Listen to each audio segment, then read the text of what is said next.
कश्मीर घाटी जो है वो एक अंतर पर्वतीय घाटी है। मतलब अंतर पर्वतीय घाटी मतलब जो घाटी चारों ओर से पर्वत से घिरी हुई हो उसे हम अंतर पर्वतीय घाटी कहते हैं। आप इस पिक्चर के माध्यम से देख भी पा रहे होंगे। तो जो झेलम नदी है वो सर्पाकार मार्ग से बहती हुई जम्मू कश्मीर के विशाल जो मीठे पानी की झील है, जिसे आप बहुत अच्छे से परिचित होंगे, बुलर झील, इससे होती हुई ये बहती है यहीं कश्मीर घाटी में ही। अब हम देखें ऐसी घाटी के अलावा हिमालय में जो है वो अनेक हिमनद भी मिलते हैं। हिमनद मतलब जिन नदियों में, या हम कहें जिस मार्ग से ग्लेशियर के मार्ग से, या हम कहें कि हिम के माध्यम से बर्फ़, छोटे छोटे बर्फ़ के जो टुकड़े हैं वो खिसकते हुए सरकते हुए आगे बढ़ते हैं, उसे हम हिमनद कहते हैं। हिमालय में ऐसे अनेक हमको हिमनद देखने को मिलते हैं और सबसे बड़ा जो हिमनद है यहाँ वो गंगोत्री है और इसकी लंबाई 32 किलोमीटर है। और ऐसे हिमनद जो होते हैं उनका जो स्रोत होता है, मतलब जहाँ पर से हिम उन्हें मिल रहा है, हिमखंड उन्हें मिल रहे हैं, वो ऐसे ही कुछ ग्लेशियर्स जो होते हैं, हिम क्षेत्र जो होते हैं, वो इन हिम नदों के सोर्स होते हैं, स्रोत क्षेत्र होते हैं। हिमनद अत्यधिक ठंडे प्रदेशों अथवा ऊंचे पहाड़ों पर पानी की बजाय हिम की वर्षा होती है, यानी हिमपात होता है। इस वर्षा में हिम जो है वो धुनी हुई रुई की तरह गिरता है, लेकिन जमीन पर गिरने के बाद दबाव के कारण सघन हो जाता है और इसका कुछ अंश कठोर बर्फ का रूप ले लेता है। हिम क्षेत्र से बर्फ नीचे की ओर ढाल के सहारे खिसकते रहते हैं। इस खिसकते हुए बर्फ को हिमनद या ग्लेशियर कहते हैं। तो हमने हिमनद की बात की, तो हम देखते हैं जब बहुत अधिक ऊंचाई में पहाड़ी किसी पर्वतीय क्षेत्र में जब वर्षा जो है वो पानी की बजाय हिमखंडों के रूप में या हिम टुकड़ों के रूप में होते हैं, तो वो उस पर्वतीय ढालों के सहारे जो ये हिमखंड हैं वो जब धरातल पर गिरते हैं तो वो और दबाव के कारण संगठित हो जाते हैं और कुछ उसके पार्ट जो हैं वो कठोर हो जाते हैं। फिर इन पर्वतीय ढलानों के सहारे ही ये सरकते हुए नीचे की तरफ जाते हैं, जिसे हम हिमनद कहते हैं। बच्चों, अभी हमने बात की थी कश्मीर घाटी के विषय में, और इस कश्मीर घाटी के संबंध में हम थोड़ी बातें जान लेते हैं। कश्मीर घाटी जो है ये इसकी ऊंचाई समुद्र तल से लगभग 1850 मीटर की ऊंचाई पर ये स्थित है। और अभी हमने कहा कि ये अंतर पर्वतीय घाटी, मतलब चारों ओर से पर्वतों से घिरी हुई है। कश्मीर घाटी, इसे हम झेलम घाटी के भी नाम से जानते हैं, और ये लगभग 135 किलोमीटर लंबी है और 32 किलोमीटर चौड़ी है। इस पर्वत मध्य मैदान जो है या अंतर पर्वतीय घाटी जिसे हम बोल रहे हैं, इसका निर्माण झेलम नदी के द्वारा हुआ है। लेकिन ये भी तो आश्चर्य की बात है कि इन पर्वतों के बीच में जो मैदान है इसका निर्माण कैसे हो गया।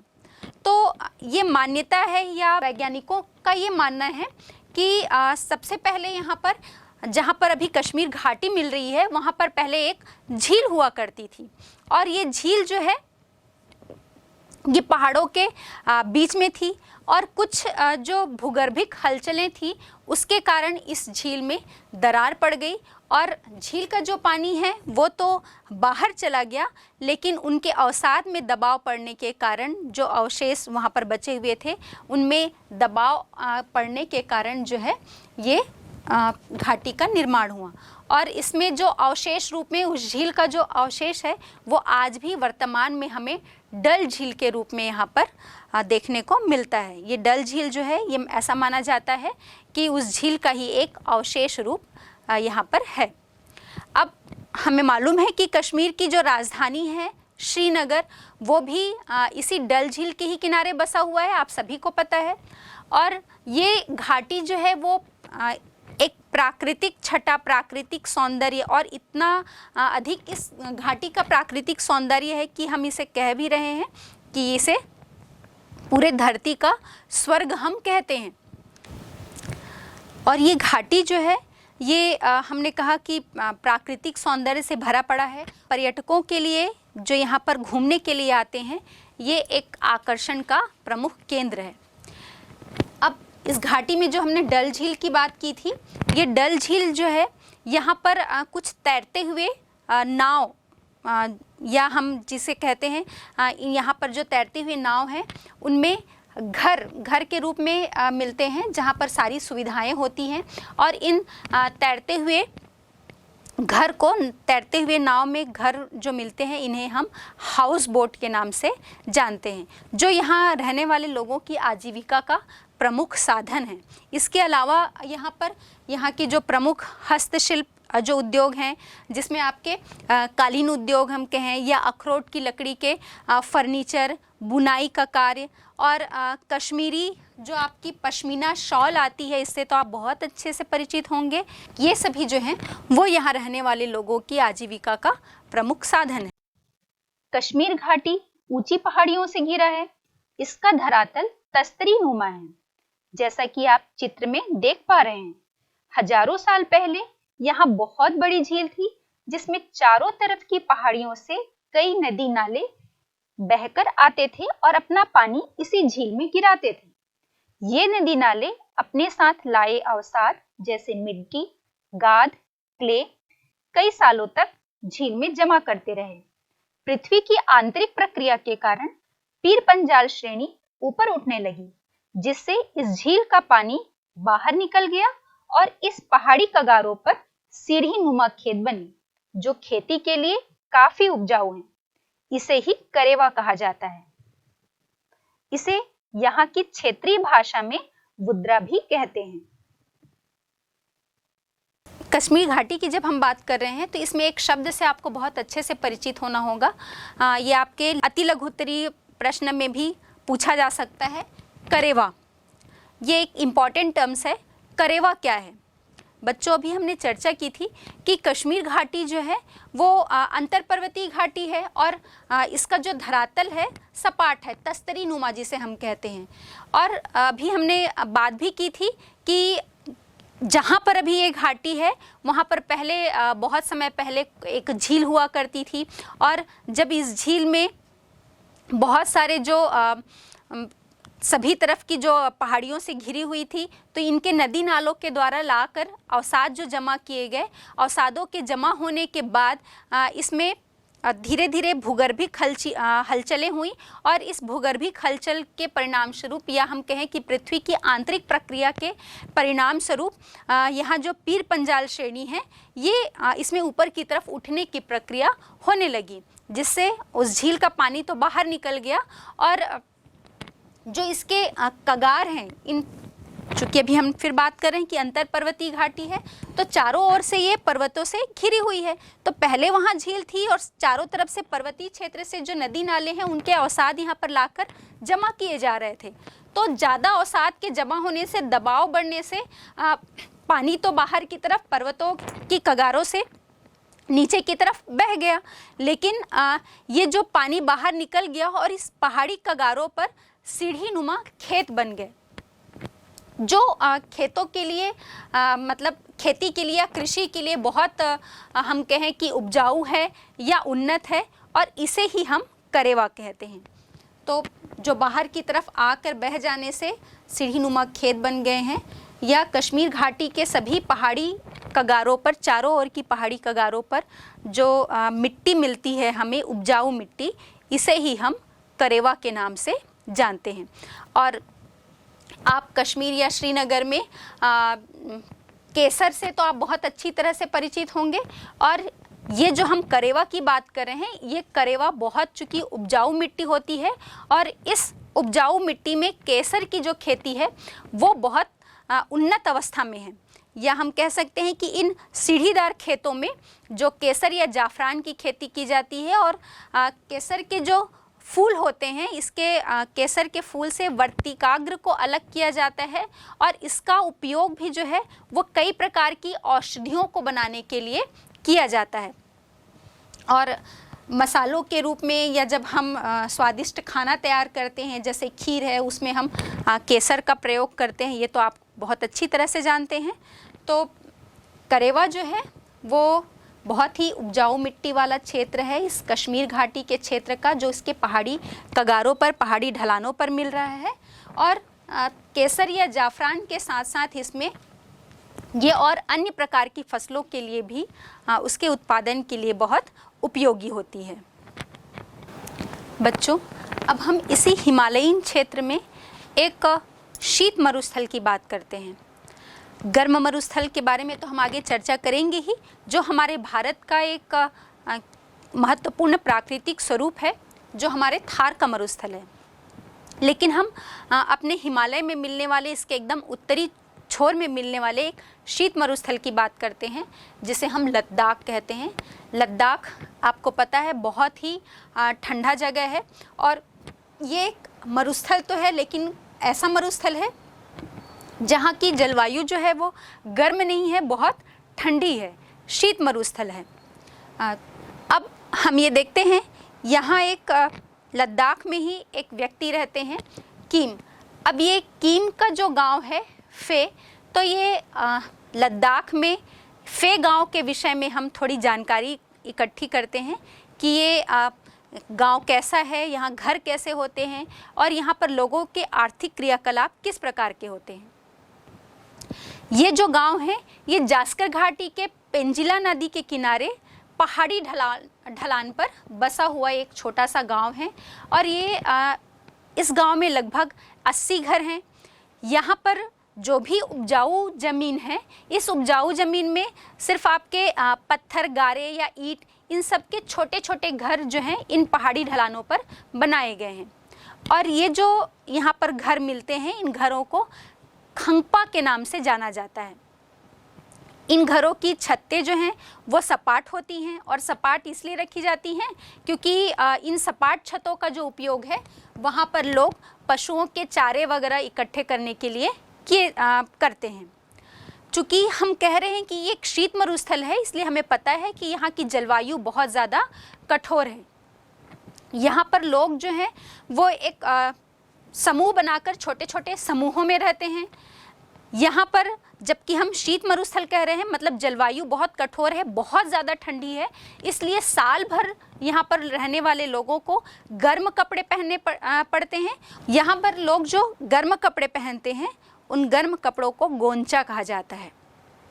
यहाँ जलवायु सिर्फ जो है वो शुष्क ही नहीं है, बल्कि गांव में पानी की भी कमी है। मतलब हम उष्ण मरुस्थल की बात करते हैं तो बारिश तो वहाँ भी नहीं होती, पानी वहाँ भी नहीं होता है, लेकिन यहाँ पर जलवायु जो है वो उष्ण नहीं है, बहुत ज़्यादा शीत है, ठंडी है, और बारिश यहाँ भी नहीं होती, इसलिए यहाँ भी पानी की कमी जो है वो देखने को मिलती है। क्या आप कभी भी बर्फ़ से जमी हुई नदी पर चले हैं?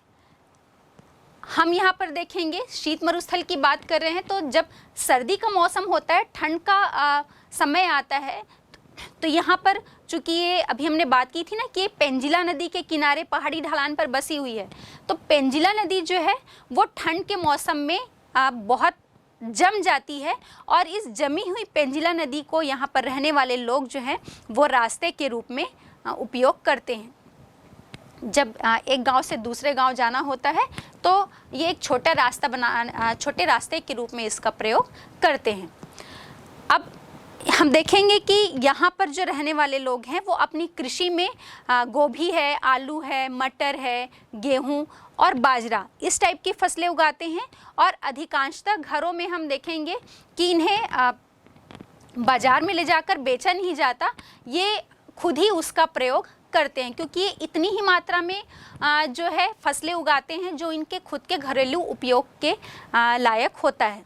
तो घर की जो मूलभूत इनकी ज़रूरतें हैं वो इनसे पूरी करते हैं। और हम पहले भी और चर्चा कर चुके हैं कि जब हम ऐसी कृषि करते हैं जो स्वयं के उपयोग या खुद के घरेलू उपयोग, निजी आवश्यकताओं को बस पूरा करती है, उतना ही उसमें उत्पादन हो रहा है, तो उसे हम निर्वाह कृषि के नाम से भी जानते हैं। अब वर्षा और पानी की कमी और साथ ही कठोर जलवायु, कठोर जलवायु है, मतलब पूरी वहाँ पर क्या है, अत्यधिक शीत के कारण बर्फ जमी हुई है, तो यहाँ पर साल भर खेती नहीं होती। लेकिन खेती केवल गर्मियों के मौसम में होती है। जब गर्मियों के मौसम में कुछ समय के लिए वहाँ पर बर्फ़ पिघल जाती है, जमी हुई बर्फ़ वहाँ की पिघल जाती है, तो मई के अंत से अक्टूबर की शुरुआत तक यहाँ पर जो है वो कृषि का कार्य किया जाता है।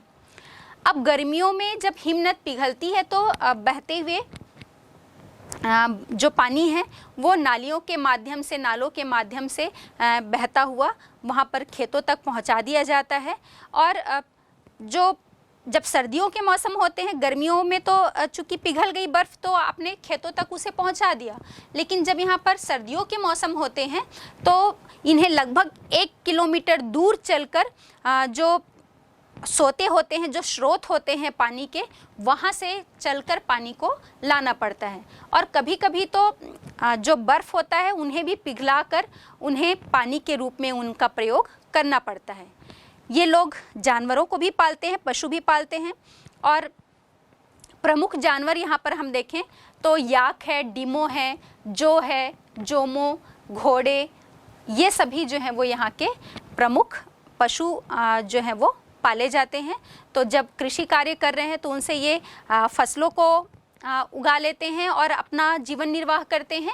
और जब सर्दियों के मौसम होते हैं तो ये इन पशुओं से निकलने वाले दूध और उससे बने दूध से बने जो प्रोडक्ट्स हैं, पदार्थ हैं, और इनकी खालों से या हम कहें कि उनकी बाल से, चमड़े से, इन सब का प्रयोग वो अपनी आवश्यकताओं को पूरा करने के लिए करते हैं। बच्चों, आपके लिए एक कार्य है, आप अपनी कक्षा में अपने शिक्षक से चर्चा कीजिए कि अभी जो हमने बात की लद्दाख के फे गाँव की, तो यहाँ की जाने वाली जो कृषि है और आपके छत्तीसगढ़ में की जाने वाली कृषि है, इन दोनों में आपको मूलभूत अंतर देखने को क्या मिलता है। तो हम देखते हैं कि जब सर्दियों के मौसम आ जाते हैं तो जब पहाड़ी के ऊपरी शीर्ष पर बहुत ज़्यादा सर्दी पड़ने लगती है तो ये लोग अपने पशुओं के साथ निचली ढलानों पर आ जाते हैं। और जब निचली ढलानों पर आते हैं, कारण ये है कि उनका घर परिवार सब यहीं पर होता है, उनके मकान यहीं पर होते हैं, उनके खेत यहीं पर होते हैं। गर्मियों के कारण अधिक गर्मी से ये पहाड़ के शीर्ष पर चले गए होते हैं, लेकिन जब सर्दियों में अधिक ठंडी पड़ी तो वो फिर से निचली ढलानों पर आ जाते हैं। और हम देखेंगे कि जब सर्दियों के मौसम में खेती का कोई कार्य नहीं होता है, जब कृषि कार्य नहीं होता, तो ये लोग भेड़ बकरियों के जो ऊन होते हैं उनसे महिलाएं जो हैं उनको निकालने का, उनसे वस्त्र बनाने का कार्य जो है वो करती हैं। और इसके अलावा हम देखेंगे कि ये जो जाति यहाँ पर निवास करती है, इन लोगों का प्रकृति के साथ इस समुदाय का बहुत गहरा संबंध होता है। प्रकृति के द्वारा उपलब्ध जितने भी संपदा या संसाधन हैं उसे ये ऐसे ही व्यर्थ नहीं जाने देते। तो ये हो गई बात लद्दाख में स्थित एक गांव की, या हम कहें कि शीत मरुस्थल में स्थित एक गांव की हमने चर्चा की कि वहाँ लोग कैसे रहते हैं, कैसा उनका पहनावा होता है, उनका रहन सहन, उनकी जो अर्थव्यवस्था है, या हम कहें कि जो उनके आर्थिक क्रियाकलाप, इन सब पर हमने अभी बात की। आइए, जब हम हिमालय की चर्चा कर ही रहे हैं तो एक शीत मरुस्थल के साथ साथ हम हिमालय में स्थित एक पहाड़ी गांव के बारे में भी बात करते हैं कि वहाँ लोग कैसे रहते हैं, उनका आर्थिक कार्य क्या होता है, मतलब अपने जीवन यापन के लिए वो किस प्रकार के कार्य करते हैं, और वहाँ उद्योग धंधों की क्या व्यवस्था है, और कृषि भी करते हैं तो वो किस प्रकार की कृषि करते हैं, और अपने पास उपलब्ध संसाधनों का वो किस तरह से उपयोग करते हैं। तो इस पर हम एक विस्तृत चर्चा कर लेते हैं। आइए, इसी संदर्भ में आपको मैं एक छोटी सी कहानी बताती हूँ। ये एक पहाड़ी गांव की कहानी है जो कि स्थित है आपके उत्तराखंड राज्य में, जो उत्तरकाशी जिला है। जब हम उत्तरकाशी जिले से गंगोत्री के रास्ते की तरफ जाते हैं या आगे बढ़ते हैं तो वहाँ एक छोटा सा गांव है वारसू। इस वारसू गांव की यदि हम बात करें तो एक बहुत ही छोटा गांव है और लगभग इस गांव में 20 से 25 घर ही मिलते हैं। ये लगभग समुद्र तल से 2500 मीटर की ऊंचाई पर स्थित है ये गांव। और हम ये देखते हैं कि जब हम हिमालय में ऊंचाई पर जा रहे हैं या इस पर्वत चोटी पर चल रहे हैं, ऊपर ऊंचाई की तरफ चढ़ रहे हैं, तो पहाड़ी ढलानों पर बहुत ही छोटे गांव मिलते हैं जहां पर बहुत ज़्यादा सघन बसाहट हमको देखने को नहीं मिलेगी। घर वहीं पर बनाए जाते हैं ढलानों पर जहां पर चौड़ी घाटियां या थोड़ा समतल भूभाग जिन ढलान पर मिलता है, वहीं पर लोग जो हैं वो अपना घर बनाकर रहते हैं। तो ठीक यही स्थिति वारसू गांव के भी साथ है। और यहाँ पर जो घर हैं वो लकड़ी या पत्थर के बनाए जाते हैं, बहुत छोटे छोटे घर होते हैं। और इन घरों की विशेषता ये होती है कि इन घरों की जो छतें होती हैं वो ढलुआ बनाई जाती हैं। ढाल होता है उस छत में, सपाट छत नहीं होती है। और इन घरों की जो छतें हैं वो ढालू वाली बनाई जाती हैं, ढलान होती है, सपाट और चौरस छत नहीं होती।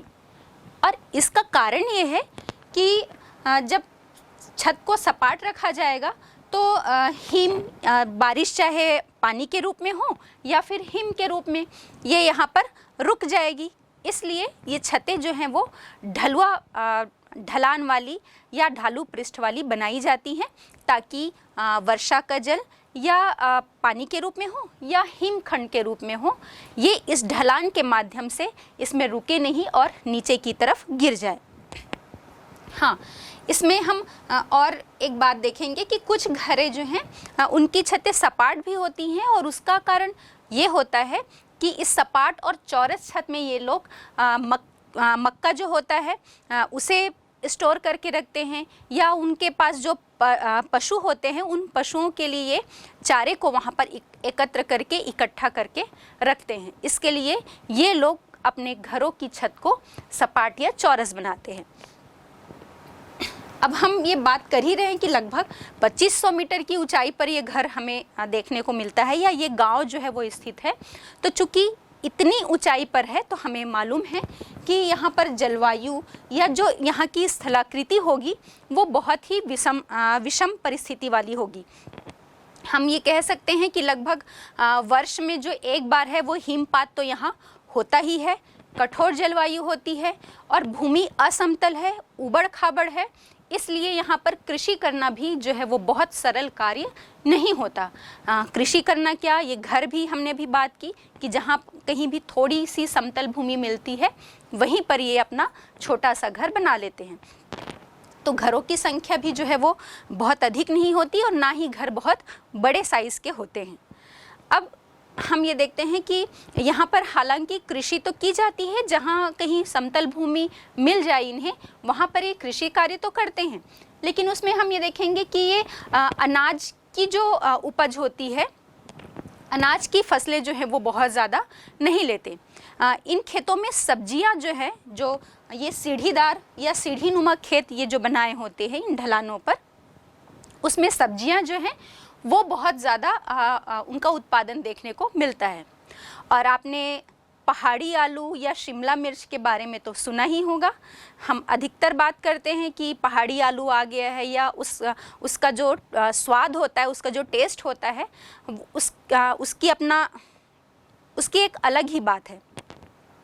तो ऐसे ही पहाड़ी आलू, शिमला मिर्च, नाशपाती, खुबानी, आलू बुखारा, ऐसे जो सब्जियां या फल होते हैं, इनका उत्पादन जो है यहाँ पर बहुत अधिक किया जाता है, क्योंकि ये जो फल हैं वो बड़े पैमाने पर बागानों के रूप में लगाए जाते हैं और जो उत्पादन होता है फल या सब्जियों का, उन्हें दूर दूर तक बाज़ारों में बेचा जाता है और बाज़ार में बेचकर ये इनसे अपनी इनकम लेते हैं और उससे अपना जीवन यापन करते हैं।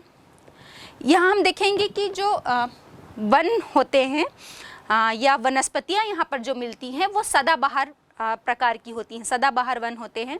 यहाँ जो अपने पत्ते कभी भी वर्ष में कभी भी नहीं झड़ते इनके पत्ते। और हम ये देखेंगे कि इन पेड़ों की जो पत्तियाँ होती हैं उनका भी उपयोग ये अपने जानवरों के लिए चारे के रूप में करते हैं और इन वनस्पतियों की जो लकड़ी मिलती है उसका उपयोग ये ईंधन के रूप में करते हैं। अब भोजन तो इनको अपने खेतों से प्राप्त हो ही जाता है और आय के लिए ये लोग मजदूरी भी करते हैं। और साथ ही साथ हम देखेंगे कि कोई जड़ी बूटी जो है इन वनों से, वो जड़ी बूटी के रूप में इन वनस्पतियों से ये जड़ी बूटी इकट्ठी करते हैं और इसे भी दूर बाज़ार में बेचा जाता है जड़ी बूटियों को बनाकर, और ये इनकी इनकम का एक सोर्स होता है। अब हम बात करते हैं यहाँ पशुपालन और जो लोग रहते हैं तो वो किस प्रकार का पशुपालन करते हैं। तो इसी संदर्भ में हम बात करते हैं, जो वारसू गांव की चर्चा हम कर रहे थे, इस वारसू गांव के आसपास गांव में एक जाट समुदाय, जिसे गडरिया हम कहते हैं, ये निवास करता है और इनका मुख्य व्यवसाय जो है वो भेड़ और बकरी पालन है। गर्मी के दिनों में हम देखेंगे कि हिमालय के जो ऊपरी हिस्से होते हैं वहाँ पर जब बर्फ़ पिघलती है तो बहुत ही हरे और रसीले घास जो हैं वो उगाते हैं, जो यहाँ पशुओं के चारे के लिए उपयोग किए जा सकते हैं। इसीलिए ये लोग जो हैं वो गर्मियों में लगभग मार्च और अप्रैल के महीने में ये देखा जाता है कि इन पहाड़ी ऊपरी ढलानों पर चले जाते हैं, इन पहाड़ियों के, और अपनी भेड़ों के साथ साथ ये यहाँ पर पशु चारण का कार्य करते हैं। और पशुओं को चराते चराते ये चीन की सीमा तक भी चले जाते हैं। बच्चों, इन लोगों को इस बात का बहुत अच्छी तरह से ज्ञान होता है, या हम कहें कि अंदाज़ा होता है कि जब ये पशुओं को चराते चराते चीन की सीमा तक भी पहुंच जाते हैं, तब भी उन्हें ये मालूम होता है कि कौन सी पहाड़ी जो है वो भारत की सीमा पर है और कौन सी पहाड़ी जो है वो चीन की सीमा पर है। इस बात का उन्हें बहुत अच्छी तरह से ज्ञान होता है। अब हम देखेंगे कि इन्हें पूरी तरह से जो हिमालय की स्थलाकृति है, यहाँ जो जलवायु होती है, मौसम में जो परिवर्तन होते हैं, और इसके साथ ही साथ यहाँ जो वनस्पतियाँ होती है, इनका भी इन्हें बहुत अच्छी तरह से ज्ञान होता है। और इसीलिए जब ये इन ऊंचे पहाड़ियों पर जाते हैं, ऊंचे ढलानों पर जाते हैं, तो ये पूरी व्यवस्था करके जाते हैं, चाहे वो अपने खाने पीने की वस्तु हो या पूरा, चूँकि वो गर्मी का पूरा मौसम वहाँ पर बिताने वाले होते हैं, इसलिए अपने ज़रूरत या आवश्यकता की सारी वस्तुएं या सामान को वो अपने साथ लेकर जाते हैं। और उन्हें, अभी हमने कहा ना कि उन्हें ये भी पता होता है कि उन्हें मौसम की मार या मौसम में जो परिवर्तन होते हैं वहाँ पर, उन ऊंचे ढलानों पर, उनका भी बहुत अच्छे उनको ज्ञान होता है। इसलिए वो पूरी तरह से तैयार होकर चलते हैं कि उन्हें किन किन चीज़ों की आवश्यकता पड़ सकती है। अब हम ये देखें कि लगभग पूरे गर्मी का जो मौसम है, जो वो मार्च अप्रैल में चढ़ते हैं ऊपरी ढलानों पर, वो पूरा गर्मी का मौसम वहाँ पर रहते हैं, क्योंकि तब तक उनके पशुओं के लिए चारा वहाँ पर उन्हें उपलब्ध हो पाता है। उसके बाद जैसे ही शीत ऋतु का आरंभ होता है, या हम कहें कि गर्मी के मौसम जैसे ही ख़त्म हो गए, तो फिर वो नीचे की तरफ उतरना प्रारंभ कर देते हैं। तो लगभग जुलाई अगस्त में वो नीचे उतरना प्रारंभ कर देते हैं, और हम ये देखेंगे कि नवंबर तक वो अपने घर पहुंच जाते हैं, क्योंकि अभी हमने बताया ना, पहाड़ी के निचले ढलानों पर, उन घाटियों पर इन जातियों के या इस समुदाय का जो घर होता है, खेत होता है, उनके मतलब उनके घर और खेत उन्हीं निचले ढलानों पर होते हैं। इसलिए ये वापस से नवंबर तक नीचे उतरकर आ जाते हैं। ठंड में हम देखेंगे कि सर्दियों तक वो निचले ढलानों पर आ गए, और ऊपरी ढलानों पर सर्दियों के मौसम में तो बहुत अधिक ठंड पड़ेगी, लेकिन पहाड़ों के निचली ढलानों पर जो है वो अपेक्षाकृत कम सर्दी पड़ती है।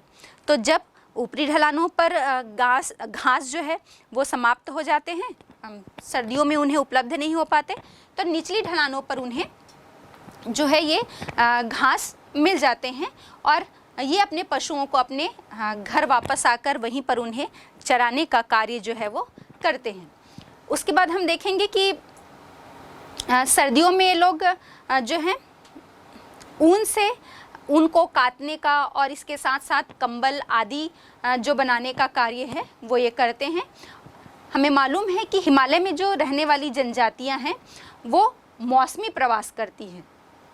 मौसमी प्रवास अब भी हमने देखा ना कि जब गर्मियों के मौसम होते हैं और निचली घाटियों पे बहुत अधिक गर्मी पड़ती है, तो ये लोग अपने पशुओं के साथ पहाड़ों के ऊपरी ढलानों पर चले जाते हैं, क्योंकि वहाँ पर गर्मी नहीं होती है और उनके पशुओं के लिए चारा भी उपलब्ध हो जाता है।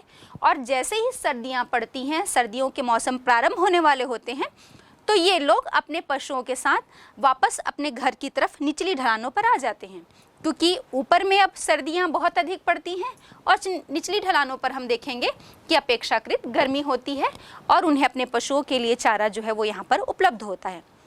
तो हम क्या देख रहे हैं, मौसम के अनुसार ये प्रवास कर रहे हैं निचली ढलानों और पहाड़ के ऊपरी ढलानों की तरफ।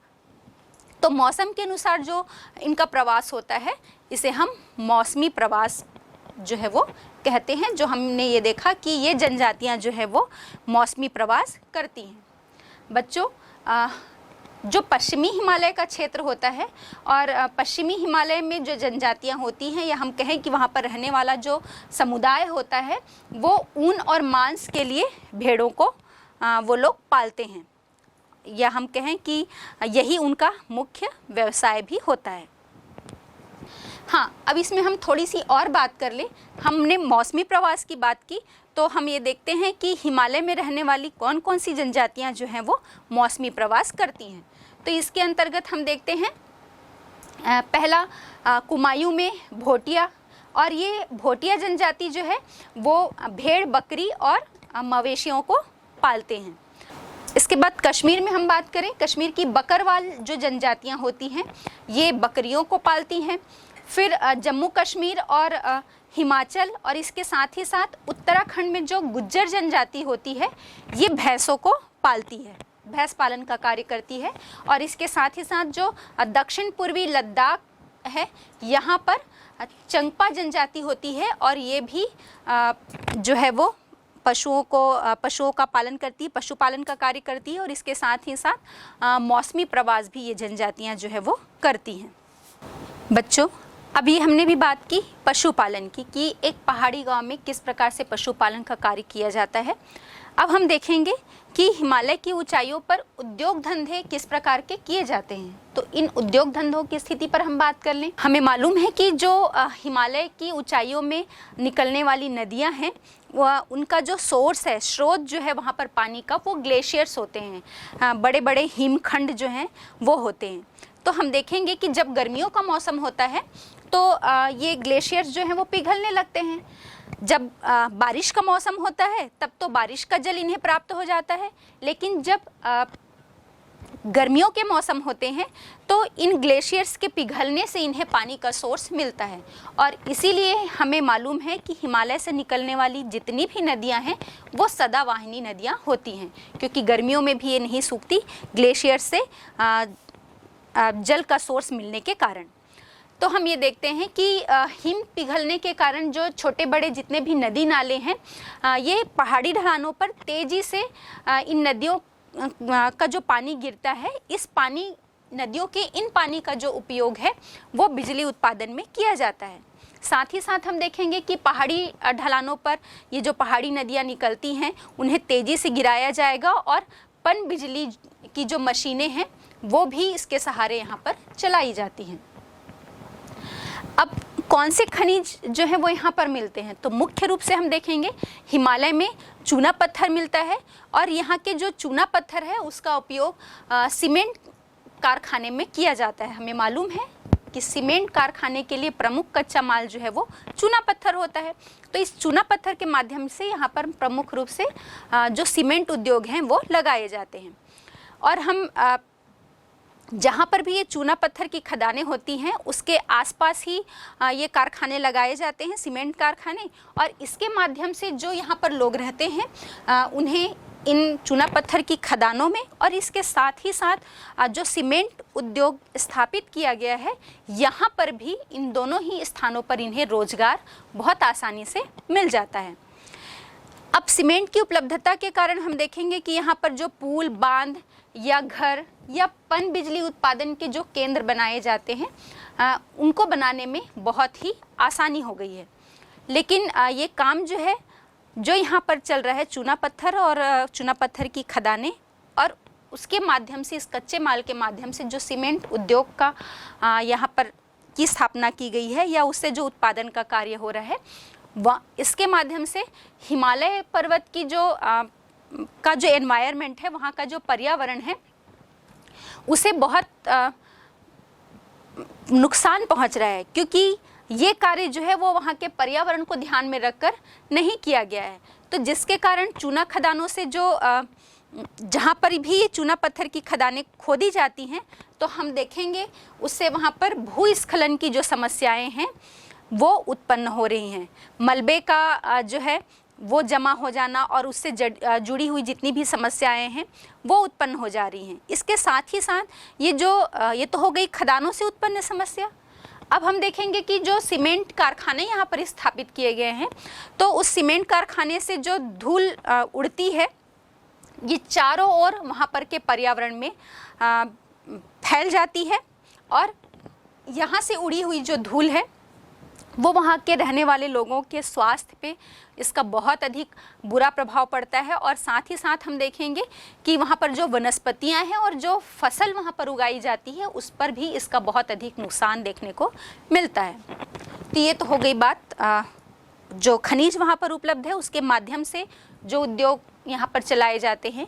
अब जो यहाँ के परंपरागत उद्योग हैं वो है जो पुराने हस्तशिल्प के जो कार्य किए जाते हैं, जैसे हथकरघों से बने हुए कपड़े या हम कहें कि कपड़े के साथ साथ शॉल की बुनाई है, उसमें उन कपड़ों में, उन वस्त्रों में जो कशीदाकारी का कार्य किया जाता है। और इसके साथ ही जो लकड़ियों में तराशी हुई सजावटी वस्तुएं हैं, ये भी यहाँ पर का एक परंपरागत उद्योग है। और जो कागज़ की लुगदी से भी यहाँ पर बहुत ही सुंदर डिज़ाइनर सामान जो है वो बनाए जाते हैं। ये सभी यहाँ के छोटे छोटे घरेलू उद्योग हैं।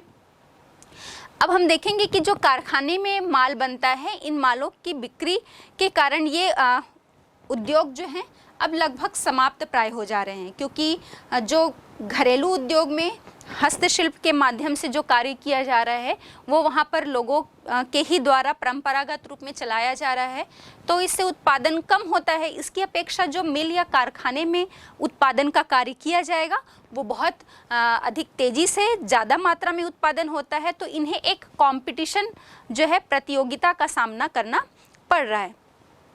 इससे अब इसका परिणाम ये हो रहा है कि ये घरेलू उद्योग अब लगभग बहुत नुकसान में चल रहे हैं या समाप्त प्राय होने की कगार पर खड़े हैं। तो शासन के द्वारा भी इन्हें बहुत अधिक प्रोत्साहन दिया जा रहा है ताकि ये उद्योग जो हैं वो चालू रखी जाए, ये समाप्त प्राय ना होने पाए। और इसके परिणाम स्वरूप हम देखेंगे कि यहाँ पर जो उत्पादन हो रहा है ये यहाँ से दूर दूर बाज़ारों में भी बेचा जाता है। बच्चों, आप अपने आसपास जो छोटे बड़े एग्जीबिशन लगते हैं हैंडलूम के, उसमें भी आपने देखा होगा।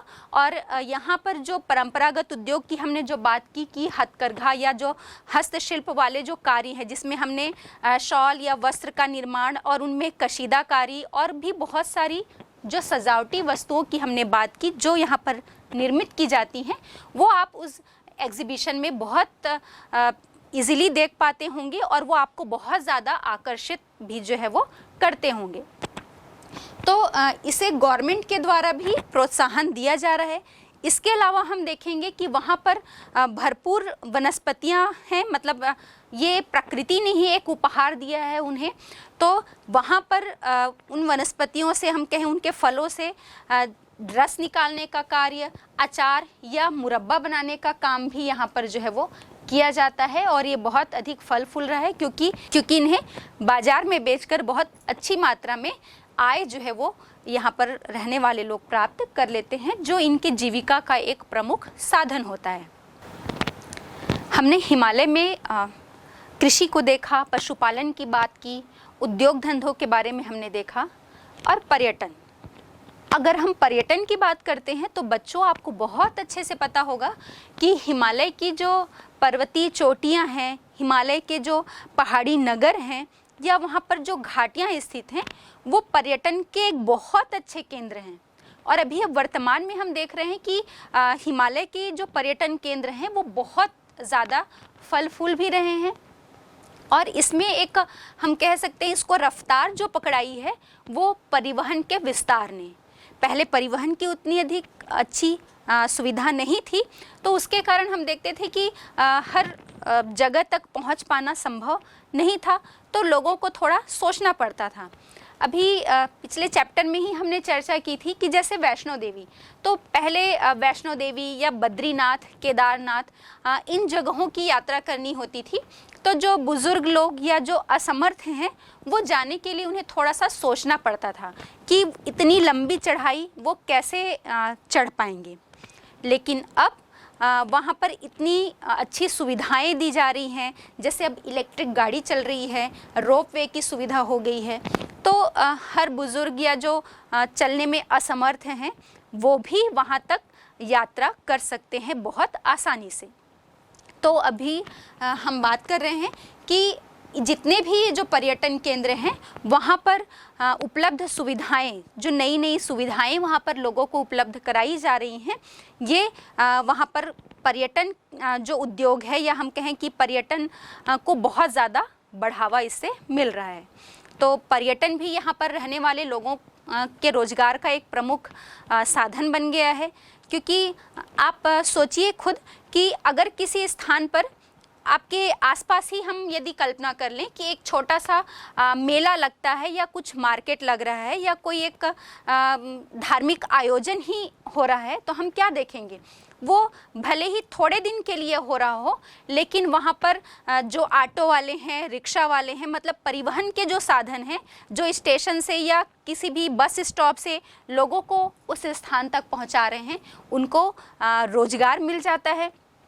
छोटे बच्चे भी साथ में आएंगे तो उनके लिए वहाँ पर हम देखेंगे कि छोटा सा मार्केट सज जाता है, जहाँ पर खिलौने और खाने पीने की चीज़ें, साथ ही साथ होटल वाला भी व्यवसाय या जो रुकने की व्यवस्था है वो भी व्यवसाय खूब फलता फूलता है, क्योंकि जो लोग वहाँ पर आ रहे हैं उन्हें रुकने की व्यवस्था तो करनी ही पड़ेगी उनके लिए। तो हम क्या देख रहे हैं कि कोई भी जो क्षेत्र है, यदि वो पर्यटन में बढ़ रहा है आगे या एक पर्यटन का केंद्र बन रहा है, तो उस पर्यटन स्थान के साथ साथ बहुत सारे लोगों को वहाँ पर रोजगार मिल जाता है। तो यहाँ पर पर्यटन उद्योग भी काफ़ी विकसित अवस्था में हो गया है। अब इन सब की हमने बात की हिमालय में मिलने वाले, चाहे पशुपालन, उद्योग धंधे, पर्यटन, किसी भी स्तर पर हमने बात की। इसकी एक गंभीर समस्या हमें देखने को मिल रही है, और वो गंभीर समस्या क्या है? लैंडस्लाइड या भूस्खलन की एक प्रमुख समस्या। हमने पर्यावरण प्रदूषण की तो बात की ही थी, अब हम देख रहे हैं कि अभी हमने थोड़ी देर पहले ही चर्चा की ना कि उद्योग धंधे, जो चूना पत्थर की खदानें हैं, चूना पत्थर खोदा जा रहा है, तो खदानों के माध्यम से हम क्या देखेंगे? जब खदानें वहाँ पर विकसित होती हैं किसी भी पर्वतीय क्षेत्र में, फिर चाहे वो बांध बनाया जाए, कोई डैम बनाया जाए, तो खुदाई करनी होगी ना। और हम ये देखते हैं कि हिमालय की जो चट्टानें हैं वो अस्थिर हैं, मतलब बहुत ज़्यादा मजबूत चट्टानें हम नहीं कहेंगे, ढीली और कमज़ोर चट्टानें हैं वहाँ पर हिमालय की जो चट्टानें हैं। तो अगर हम उसमें खुदाई का कार्य करेंगे या खनन कार्य करेंगे, तो वो चट्टानों का जो संगठन है वो और ढीला हो जाता है, कमज़ोर पड़ जाता है, और उससे चट्टानों के खिसकने की या हम बोलें कि जो लैंडस्लाइड वाली भूस्खलन की समस्या है, ये एक बहुत गंभीर समस्या है। और आए दिन हम समाचार में देखते हैं और सुनते भी हैं कि इस जो हम चाहे बद्रीनाथ की बात करें, केदारनाथ की बात करें, और ऐसे ही पहाड़ी ढलानों पर स्थित जो भी क्षेत्र हैं, जो गांव हैं, जो नगर हैं, उनमें हम देखेंगे कि आए दिन हमें लैंडस्लाइड की घटनाएं सुनने में आती हैं। और इस भूस्खलन की समस्या के कारण हम देखेंगे कि बड़े बड़े जो चट्टानी टुकड़े हैं वो रास्ते में टूटकर गिर जाते हैं, जिससे आवागमन या परिवहन जो है वो तो बाधित होता ही है। और भी एक गंभीर समस्या होती है कि हम देखते हैं कि इस ये जो मलबे गिरते हैं ऊपर से, इन मलबों में गांव के गांव जो हैं मलबों के नीचे दब जाते हैं। तो ये एक बहुत गंभीर समस्या है और इस पर विचार करने योग्य बात भी है। तो बच्चों, हमें एक प्रयास खुद करना होगा कि ठीक है, जो हिमालय में रहने वाली जनजातियां हैं उनके विकास के लिए, उनकी अर्थव्यवस्था को विकसित करने के लिए, उन्हें सामान्य जनजीवन से जोड़ने के लिए, और साथ ही हमें अपने हिमालयीन क्षेत्र के जितने भी नगर गांव हैं उन्हें विकसित करने के प्रयास तो करने ही होंगे, लेकिन साथ में हमें ये ध्यान में रखना होगा कि वहाँ का प्रकृति ने हमें जो इतना सुंदर उपहार दिया है हिमालय का, और ये हमारी एक सुरक्षा ढाल के रूप में भी खड़ा है, जो हमारे एक जलवायु को भी एक विशेष परिस्थिति प्रदान करता है। ये सभी को ध्यान में रखते हुए हमें ये कोशिश करनी होगी कि विकास तो करना है, लेकिन अपने पर्यावरण को ध्यान में रखकर, वहाँ पर की स्थलाकृति को ध्यान में रखकर, जिससे वहाँ पर की पारिस्थितिकी को किसी भी प्रकार का कोई नुकसान ना पहुँचे। बच्चों, अभी हमने बात की कि हिमालय के जितने भी क्षेत्र, उनके वर्गीकरण की बात की हमने। अब इसी में हम थोड़ी सी चर्चा कर लेते हैं पूर्वी हिमालय।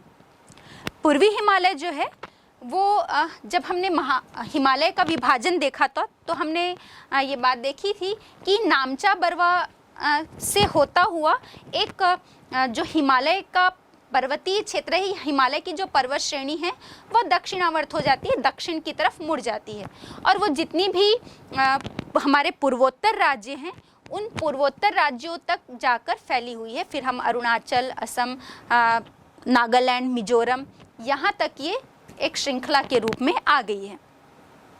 और इस पूर्वी हिमालय में ही हम देखेंगे कि बहुत सारे कबीले भी निवास करते हैं, जैसे नागा है, मिजो है, मिश्मी है, बोडो है और मोनपा। इस प्रकार के कबीले भी हमें देखने को मिलते हैं। तो आइए हम जानते हैं इन कबीलों के रहन सहन, ये किस प्रकार के आर्थिक जो क्रियाकलाप हैं वो करते हैं। इससे पहले हमें एक चीज़ देखनी होगी, जैसे इस मानचित्र में आप देख ही पा रहे होंगे कि हिमालय पर्वत का जो पूर्वी भाग है ये आपको बंगाल की खाड़ी के बहुत पास मिलता है। एक छोटा प्रश्न मैं आपसे पूछना चाहूँगी, क्या आपको पता है कि पूरे विश्व में सर्वाधिक बारिश कहाँ पर होती है? शायद आपको इसका उत्तर पता होगा, मौसिनराम। तो ये जो मौसिनराम है ये आपको मालूम होगा कि पूर्वी हिमालय का ही एक हिस्सा है। अभी हमने कहा ना कि पूर्वी हिमालय जो है वो बंगाल की खाड़ी के बहुत पास स्थित है, इसलिए यहाँ पर बहुत ज़्यादा बारिश होती है। और जिस स्थान मौसिनराम की हम बात कर रहे हैं वो आपके मेघालय के गारो, खासी और जयंतिया पहाड़ी, इसके बीच में पड़ता है, खासी पहाड़ी में स्थित है। और ये जो गारो, खासी और जयंतिया पहाड़ियाँ हैं ये एक बंगाल की खाड़ी की तरफ से जो उठने वाली हवाएं हैं उसमें एक अवरोध का कार्य करती हैं। पूरी हवाएं जो है वो ऊपर की तरफ चढ़ती है, उनके लिए अवरोध होता है और ये ऊपर की तरफ इन पहाड़ियों के माध्यम से उठकर बारिश करती है और घनघोर बारिश करती है। ये हम अभी कह रहे हैं कि मौसिनराम जब यहाँ पर स्थित है तो विश्व का सर्वाधिक वर्षा वाला हिस्सा जो है वो यहाँ पर स्थित है। और लगभग हम यदि यहाँ पर बारिश की बात करें तो यहाँ पर औसत वर्षा जो है वो 1187 सेंटीमीटर की वर्षा होती है। और जहाँ पर आप रहते हैं वहाँ कितनी बारिश होती है? यहाँ पर तो लगभग 100 से 120 सेंटीमीटर तक ही बारिश हो पाती है, जिस छत्तीसगढ़ में या जिस क्षेत्र में आप रहते हैं। हम ये देखेंगे कि ये पूरा क्षेत्र अधिकांश बारिश वाला है। मौसिनराम की तो हमने बात की, वहाँ पर 1187 सेंटीमीटर वर्षा, लेकिन इसके अधिकांश भागों में हम देखेंगे कि बारिश जो है वो 300 सेंटीमीटर से अधिक ही होती है। सर्वाधिक वर्षा का ये क्षेत्र है। बच्चों, पूर्वी हिमालय में हमने देखा कि बहुत अधिक बारिश होती है, लगभग 2-3 महीने छोड़कर ही बाकी वर्ष के जितने भी समय होते हैं सभी महीनों में यहाँ वर्षा जो है होती है। मार्च के महीने में जब पूरे भारत में अच्छी गर्मी पड़ रही होती है तब भी यहाँ पर अच्छी बारिश होती है पूरे उत्तर पूर्वी क्षेत्र में। अब हम बात करें, यहाँ पर बारिश जो है वो मई से सितंबर के बीच में बहुत अधिक मूसलाधार बारिश होती है, बहुत तेज़ बारिश होती है। और हम यदि देखें तो सिर्फ दिसंबर, जनवरी और फरवरी ये 3 ही महीने ऐसे होते हैं जबकि इस क्षेत्र में कम वर्षा होती है और बाकी शेष महीने में बहुत तेज़ बारिश होती है। वर्षा के कारण हम देखेंगे कि यहाँ पर गर्मी भी जो है वो बहुत अधिक नहीं पड़ती और लगभग पूरा क्षेत्र जो है वो ठंडा रहता है। इसलिए गर्मियों के मौसम में भी लोग जो है वो यहाँ जाना अधिक पसंद करते हैं। इसके साथ ही साथ देखेंगे कि बारिश तो होती ही है और ठंड के दिनों में कई बार जो है वो हिमपात की भी स्थिति यहाँ पर बनती है। बच्चों, पूरे जो पूर्वी हिमालय का क्षेत्र है वहाँ पर हमें चूँकि बारिश अधिक हो रही है इसलिए बहुत ज़्यादा घना वनाच्छादन मिलता है। बहुत वनस्पतियाँ और विविध प्रकार की वनस्पतियाँ यहाँ पर देखने को मिलती हैं। यदि इन वनस्पतियों को काटे भी तो ये बहुत तेज़ी से फिर से उगाते हैं। यहाँ पर मिलने वाली प्रमुख वनस्पतियों की बात करें तो मुख्य रूप से मसालों का उत्पादन यहाँ पर अच्छी तरह से होता है, बहुत अच्छी मात्रा में, जिसमें हम देखते हैं बेत है, बड़ी इलायची, दालचीनी और इसके साथ ही साथ बांस के वृक्ष भी यहाँ पर बहुत ज़्यादा इसका उत्पादन जो है वो देखने को मिलता है। और जितने भी सभी प्रकार के मसाले हैं यहाँ पर प्रमुख रूप से उगते हैं। बच्चों, पूर्वी हिमालय में बहुत अधिक बारिश होने के कारण जो कृषि करना है यहाँ पर एक कठिन कार्य होता है, क्योंकि अभी हमने बात की थी ना कि हिमालय की जितनी भी चट्टानें हैं, जो मिट्टियाँ हैं वहाँ पर की वो बहुत कमज़ोर और ढीली संगठन वाली होती हैं।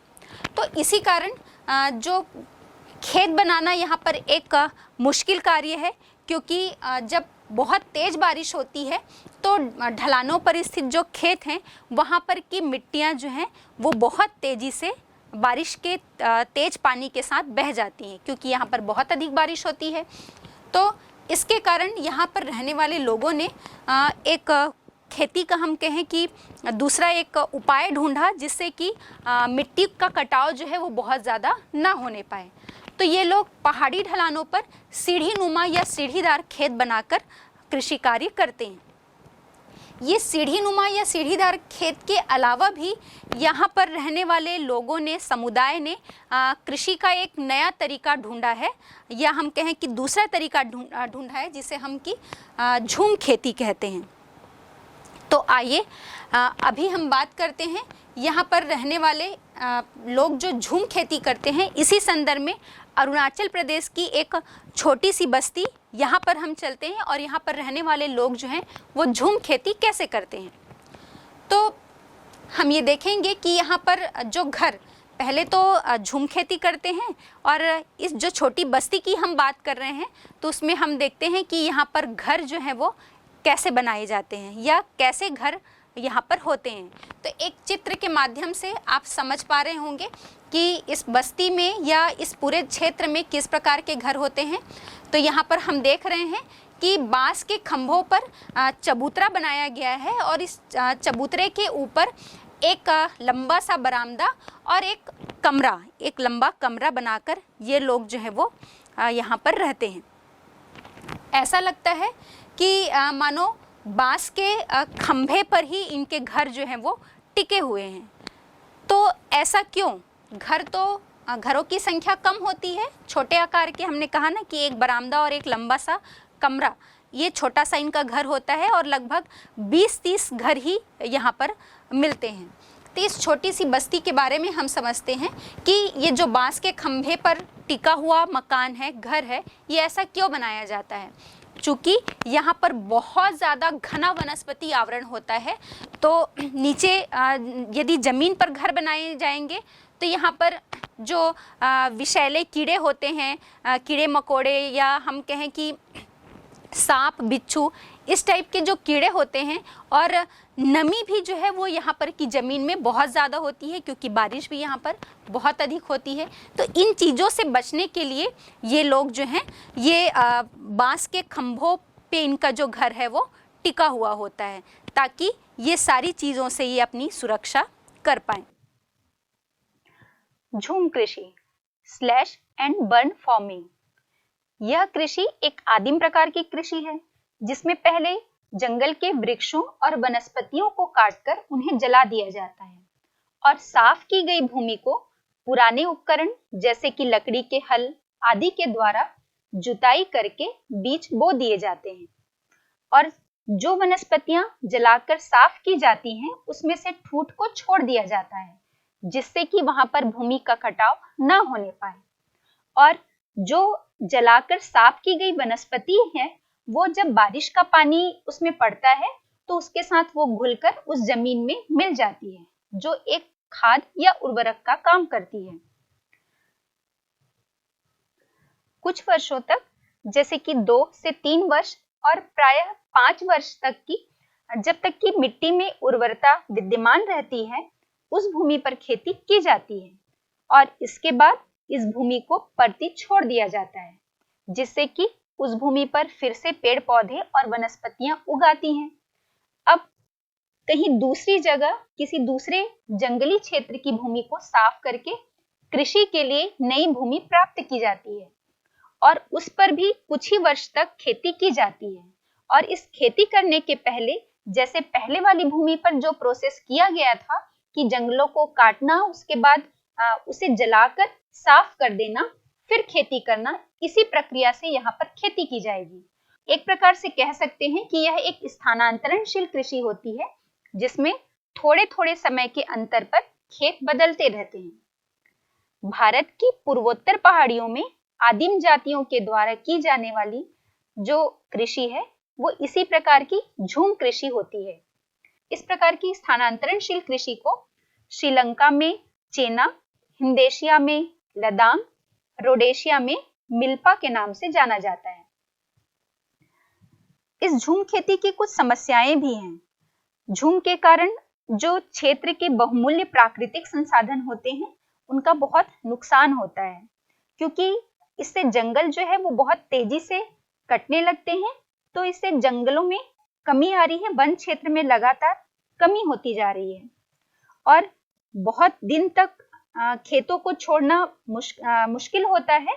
लेकिन कुछ दिन तक जो खेत छोड़े जाते हैं परती रूप में लगभग 3 से 4 साल में, तो उस जमीन पर फिर से झूम खेती करने से पैदावार या उत्पादन भी कम होता है। तो झूम खेती का एक ऑप्शन है कि इस समस्या से बचने के लिए अब सीढ़ीनुमा खेत के द्वारा जो है वो खेती की जा रही है। लेकिन सीढ़ीनुमा खेत बनाकर खेती करना भी आसान काम नहीं होता।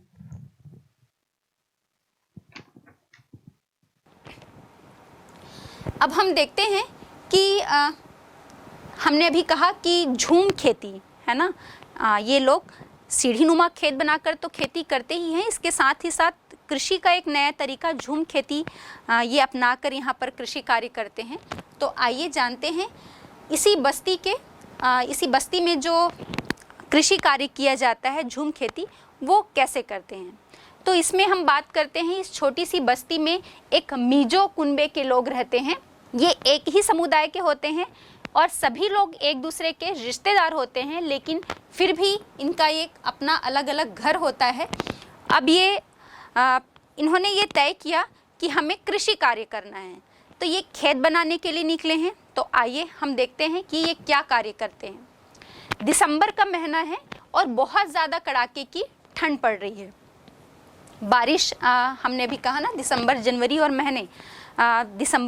और फरवरी, इन 3 महीनों में कम बारिश होती है, तो बारिश यहाँ पर बहुत कम होती है और ठंड के महीने में तो यहाँ पर पानी की समस्या उत्पन्न हो जाती है, क्योंकि बरसात का जो पानी है वो तेज़ ढलान के सहारे नीचे की तरफ चला जाता है। ऊपरी भाग में जो है वो पानी की कमी देखने को मिलती है। पीने का पानी भी इन्हें जो गहरी घाटियाँ होती हैं उन गहरी घाटियों में उतरकर वहाँ पर जो छोटे छोटे सोते या नाले बहते हैं उनसे पीने का पानी भी इन्हें इकट्ठा करके लाना पड़ता है।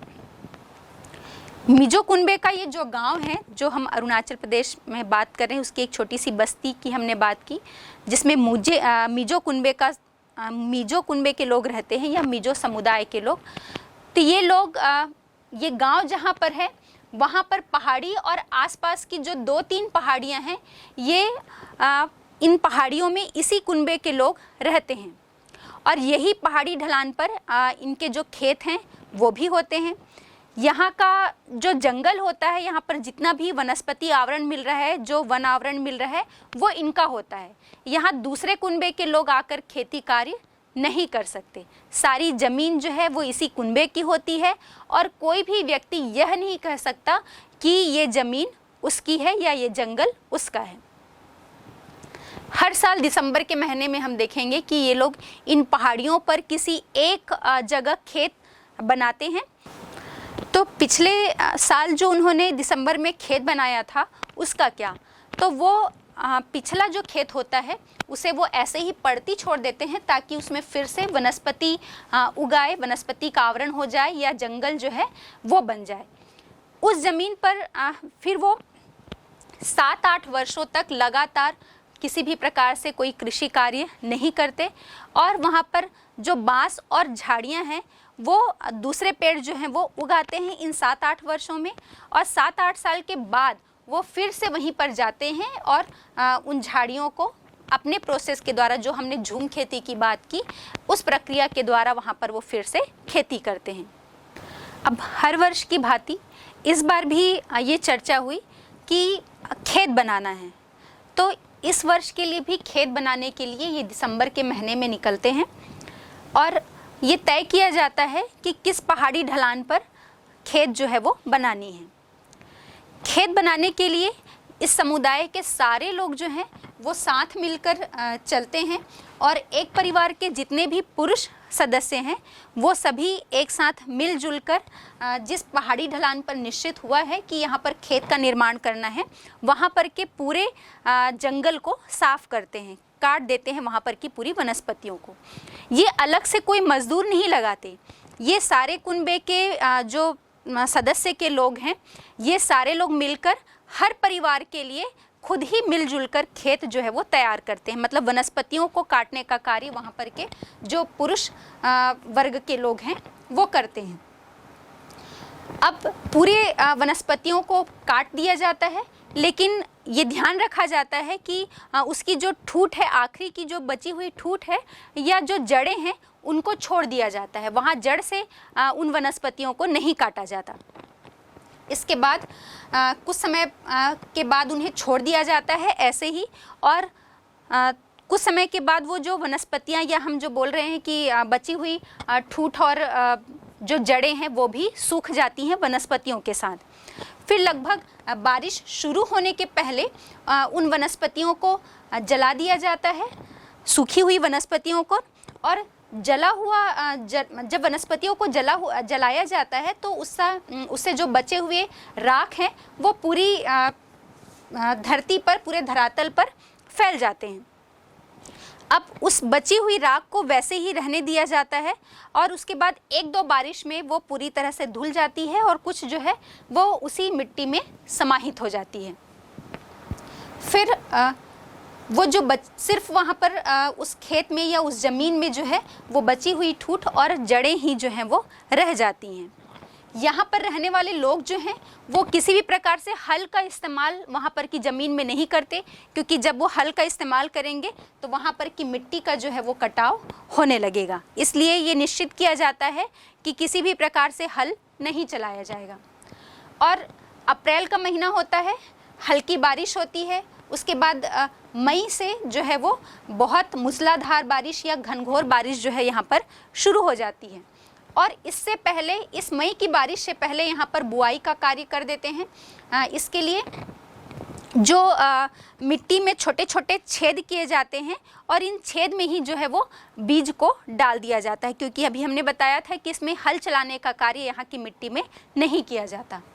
फिर परिवार के सभी लोग जो हैं वो महिलाएं या पुरुष सदस्य जो हैं वो बीज और हाथ में कुदाल लिए घूमते हैं उस खेत में और हल्का जो कुदाल के माध्यम से मिट्टी में छेद बनाकर बीज डाल देते हैं और उसके बाद उसे मिट्टी से ढक देते हैं। फिर मई से यहाँ पर बहुत तेज़ बारिश शुरू हो जाती है। उसके बाद खेतों में कुछ समय के बाद देखा जाता है कि फसलें जो हैं वो तेज़ी से उगने लगती हैं और इन फसलों के साथ ही साथ खरपतवार भी यहाँ पर उग जाते हैं। यहाँ पर उगने वाली जो खरपतवार है ये यहाँ की बहुत एक गंभीर समस्या हम कह सकते हैं, जिसे साफ़ करना पड़ता है इन्हें। इसके बाद इन फसलों में ये लोग अलग अलग खेत में अलग अलग फसलें नहीं उगाते, एक ही खेत में सभी प्रकार की जो फसलें हैं वो उगा दी जाती हैं। फिर चाहे वो धान है, मक्का है, ज्वार है, प्याज, कपास, तिल, सेम, ये सभी प्रकार की जो फसलें हैं वो एक ही खेत में उगा दी जाती हैं और लगभग अगस्त से दिसंबर के बीच में हम देखेंगे कि फसलें जो हैं वो पकने लगती हैं और उनकी कटाई का कार्य शुरू हो जाता है। जैसे जैसे फसलें पकती जाती हैं उनकी कटाई होने लगती है। झूम खेती में हम देखेंगे कि साल में एक बार तरह तरह की फसलें उगाने के अलावा भी लोगों का वहाँ का जो कार्य है वो जंगल के फल या कंद बटोरने का कार्य एक महत्वपूर्ण कार्य होता है वहाँ पर, जिसमें वहाँ की ये कार्य जो है वहाँ की महिलाएं ही करती हैं। और आमतौर पर हम देखेंगे कि झूम खेत बनाते समय फलदार जो पेड़ होते हैं उनको नहीं काटा जाता, इस बात का विशेष ध्यान रखा जाता है ताकि उन्हें फलों का उपयोग, उसमें जो लगने वाले फल हैं उनका उपयोग हो सके। यहाँ के पुरुष जो हैं वो जंगल का शिकार करते हैं। शिकार से जो मिला हुआ मांस है वो उनके भोजन का एक मुख्य अंग होता है और आजकल हम देखेंगे कि जंगल में जानवर जो हैं वो कम होते जा रहे हैं, इसलिए शिकार पर भी अब कई प्रकार से पाबंदियाँ लगा दी गई हैं। जब इसका व्यावसायीकरण हो गया है तब ये समस्या उत्पन्न हो रही है, नहीं तो इन समुदायों के द्वारा या कुछ जनजातियों के द्वारा जो शिकार कार्य किया जाता था वो तो सिर्फ उनके जीवन निर्वाह के लिए ही किया जाता था। पूर्वी हिमालय में मुख्य रूप से जो है वो चावल, सब्जियां, मांस या फल जो हैं वो खाए जाते हैं। यहाँ के लोग अपने भोजन में अधिकांश चीज़ें जो हैं वो झूम खेती या घर के बाहर जो है बाड़े जो यहाँ पर होते हैं उनमें ही उगा लेते हैं उस फसलों को या फलों को। जंगल से शिकार के द्वारा भी इन्हें फल और मांस की प्राप्ति हो जाती है। तेल, शक्कर और नमक की ही कमी होती है जिसे ये बाहर से खरीद कर लाते हैं, इसलिए ये बहुत महंगी भी होती है और कम मात्रा में खाई जाती है। यहाँ के जानवरों में हम देखेंगे तो मुख्य रूप से भैंसें जो हैं वो पाली जाती हैं। तो हमने देखा ये झूम खेती क्या होती है बच्चों, लेकिन इस झूम खेती की भी बहुत समस्याएं हैं, क्योंकि अभी हमने देखा कि हर साल जो है वो नया जंगल का एक जो जगह है उसे खेत बनाने के लिए जलाकर साफ कर दिया जाता है। तो आजकल बढ़ती हुई लकड़ी की मांग एक तो अलग फैक्टर हो गया, लेकिन जब हम हर बार वनस्पति आवरण को एक बहुत बड़े क्षेत्र में वनस्पति आवरण को जलाकर साफ कर दे रहे हैं तो इससे हम बहुत अधिक मात्रा में अपने पर्यावरण को नुकसान पहुंचा रहे हैं। और साथ ही साथ यदि वहाँ पर हम जनजातीय क्षेत्र की बात करेंगे तो वहाँ पर लकड़ी की भी कमी होती जा रही है और अब झूम खेती के लिए भी पर्याप्त रूप में जंगल नहीं बचे हैं। जहाँ 20 साल तक खेती के लिए जो जंगल हैं या जो ज़मीन साफ़ की जाती थी उसे पड़ती छोड़ दिया जाता था, वहाँ पर अब सिर्फ 4 या 5 साल के लिए ही वो लोग जो हैं उन्हें पड़ती रूप में छोड़ पाते हैं, क्योंकि अब ज़मीन की कमी हो गई है, जंगलों की कमी हो गई है। और इसके कारण हम देखेंगे कि वनस्पति आवरण तो खराब होता ही है, जंगल तो खराब होता ही है और 3-4 साल में ही फिर से वहाँ पर झूम खेती करने से बहुत अच्छी मात्रा में वनस्पतियाँ नहीं उग पाती, जिससे ये पर्यावरण को बहुत अधिक मात्रा में नुकसान पहुंचा रही है। इसीलिए अब कुछ लोगों का ये मानना है कि जो झूम खेती है वो बंद की जाए और इसकी जगह पर जो है सीढ़ीदार खेत या सीढ़ीनुमा खेत बनाकर लोगों को वहाँ पर कृषि कार्य करना चाहिए। लेकिन सीढ़ीनुमा खेत बनाने में एक तो ये बहुत ज़्यादा मेहनत का काम है और खर्चीला भी है। इसके साथ ही साथ ये देखेंगे कि सीढ़ीदार खेत बनाकर जो कृषि कार्य करने से या सीढ़ीनुमा खेत बनाने से जो उसकी ऊपरी परत है, मिट्टी की ऊपरी परत, वो तेज़ बारिश से बह जाती है और पिछले मतलब शुरुआती जो कुछ समय है, कुछ साल होते हैं, उनमें हम देखेंगे कि कृषि की बहुत अच्छी पैदावार नहीं हो पाती। लेकिन यहाँ पर जंगलों के कम होने से पारिस्थितिकी का संतुलन बिगड़ रहा है, इसलिए इसका सबसे अच्छा ऑप्शन यही है कि यहाँ पर सीढ़ीनुमा खेत बनाकर कृषि कार्य किया जाए, जिससे यहाँ पर जंगलों को भी बचाया जा सकता है और यहाँ के लोग का जो विकास भी है या इनके जीविका का निर्वाह भी हो सके। बच्चों, अब हम बात करते हैं भारत की उत्तर पूर्वी राज्यों में लोगों का विकास जो है वो कैसे होता है या कैसे किया जाए। तो भारत के पूर्वी हिमालय में एक ऐसा कानून बनाया गया है जिसके तहत बाहर का कोई भी व्यक्ति जो है वो सरकार की बिना अनुमति के वहाँ पर आ जा नहीं सकता है। साथ ही ज़मीन आदि खरीदने के लिए भी वहाँ पर सरकार के द्वारा अनुमति प्रदान नहीं की गई है। ये तो बहुत दूर की बात है कि वहाँ पर लोग कोई बाहरी व्यक्ति जो है वो ज़मीन खरीद पाए। इससे यहाँ के ज़मीन जंगल आदि जो हैं वहाँ पर बाहरी लोगों के कब्जे से इसे दूर रखा गया है। यहाँ जो मिलने वाले कबीले हैं या जो समुदाय यहाँ पर निवास करते हैं वो वहाँ पर स्वतंत्र रूप से विकास कर पाएँ, इसीलिए ये कानून जो है वो बनाया गया है। इस विकास में जो आधुनिक शिक्षा का विस्तार है उसका बहुत बड़ा योगदान है। अब यहाँ जो रहने वाले आदिवासी युवक और युवतियाँ हैं वो भी अब इस आधुनिक शिक्षा के माध्यम से बहुत ऊंचे पदों पर पहुँच गए हैं और भारत के जो विभिन्न राज्य हैं वहाँ पर ये अपनी सेवाएं प्रदान कर रहे हैं। उत्तर पूर्वी राज्यों में जो है बड़े उद्योग या व्यापारिक खेती बहुत अधिक मात्रा में नहीं की जाती है, इसलिए हम देखते हैं कि वहाँ पर लोगों के जीविका के साधन जो है वो बहुत ही सीमित मात्रा में हैं और लोगों को रोज़गार भी बहुत कम मिल पाता है। किसान जो है वो अपनी फसल का बहुत छोटा भाग ही बेचते हैं, इसलिए उनके पास दूसरी बहुत सी चीज़ें खरीदने के लिए भी आय नहीं होती है या पैसे नहीं हो पाते हैं। यहाँ पर के विकास का एक जो हम प्रमुख योगदान कह सकते हैं वो यहाँ मिलने वाले जो चाय के बागान हैं उनका है। बच्चों, हम सभी अपने अपने घरों में देखते हैं कि यहाँ पर चाहे वो भारतीय शहर हो या गांव हो, वहाँ पर सुबह उठते ही चाय की एक चुस्की जो है वो लोगों को लेना बहुत पसंद है, या हम कहें कि वो हमारे जीवन का एक अनिवार्य अंग है कि हम सुबह सोकर उठें और हमें चाय की एक प्याली जो है वो मिल जाए। तो क्या आपको पता है कि हमारे भारत में ये जो चाय मिलता है उसका अधिकांश हिस्सा कहाँ से आता है? तो ये जो चाय है, हमारा देश भारत जो है इसका जो पूरा उत्तर पूर्वी हिस्सा है वहाँ पर चाय के बागान जो हैं वो लगाए गए हैं। इसमें अधिकतर चाय जो है वो पूर्वी हिमालय से ही आता है और उसमें भी असम राज्य की सहभागिता जो है वो इसमें सर्वाधिक है। असम राज्य की जो निचली पहाड़ियाँ हैं वहाँ पर चाय के बड़े बड़े बागान लगाए गए हैं।